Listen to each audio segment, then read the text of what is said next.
తీర్థయాత్ర కోసం స్థలాలు.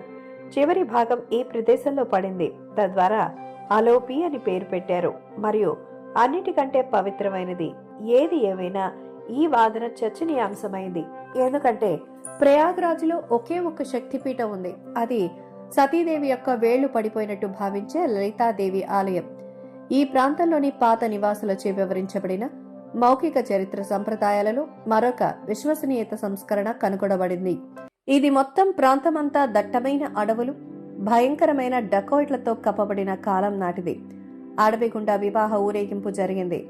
ఊరేగింపులు మధ్యయుగ కాలంలో బంగారాన్ని, బహుమతులను స్వీకరించబడిన ఇతర సంపదలతో తిరిగి వచ్చేటువంటి సమయంలో దొంగల ముఠ అత్యంత హాని కలిగించే లక్షణాలుండేవి. అడవిలో లోతుగా ఉన్నప్పుడు వివాహ బృందం చుట్టూ దొంగలు కనిపించారు.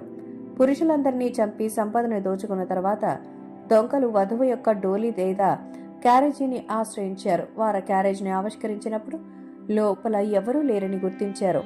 వధువు అద్భుతంగా అదృశ్యమైంది.